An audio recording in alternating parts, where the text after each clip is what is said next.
Recently, I've been reading a lot of little stories in the newspaper here in Minnesota about various aspects of business. And these are real things that are going on, but there's a pattern to them which links up to a big criticism of capitalism. At least I think.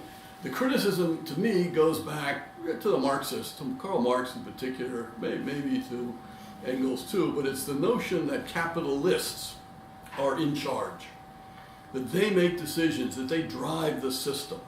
So if good things happen as a result of the system, they should get the credit, either a lot of money or our admiration or respect. And conversely, if bad things happen from the system, they are at fault. And if we don't like the outcomes, we have to blame them or fire them or overthrow them or get the government to step in. But what if that's kind of an illusion? What if the people at the top are not the real drivers of outcomes? What if it's the people at the bottom? And who are those people? Mostly they're customers. And the argument is that it's customer choices for good and for bad which ultimately drive behaviors.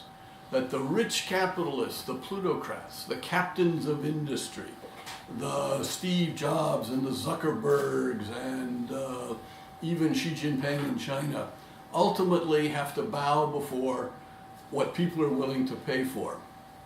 So for example, in the United States, our trade gap has widened against the wishes of Donald Trump. Why has our trade gap widened? Because American consumers are buying more stuff that other people make in other countries, and it's better or cheaper than what we Americans make here. So they're voting with their dollars. There's another story. Facebook. Facebook is looking for a new business model. The old business model of Facebook is to give something for free to a whole bunch of people. They don't have to pay for it.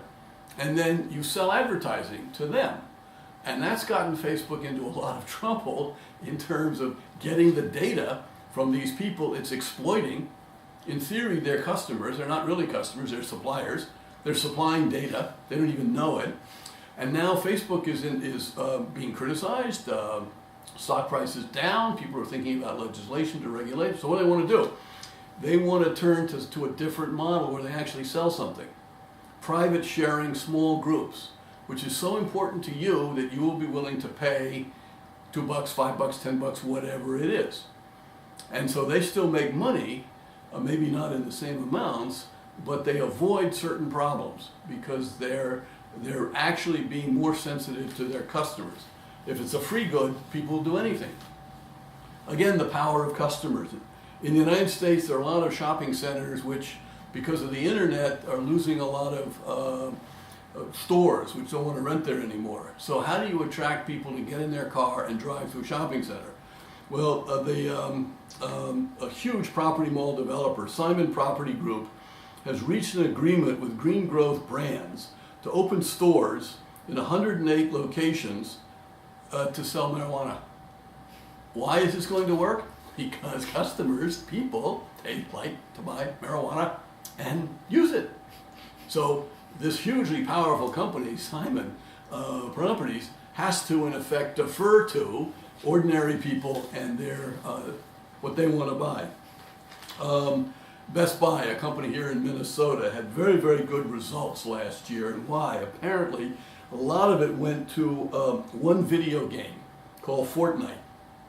And Fortnite is so powerful in its attractiveness, in its magnetic quality, that lots and lots of people will go buy stuff to play Fortnite.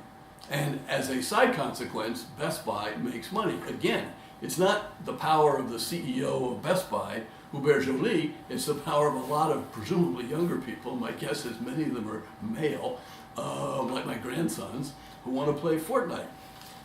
There's another story we just came out. So Dollar Tree is a company which bought another set of stores, Family Dollar stores, paid $8 billion for Family Dollar stores, and they're not making money.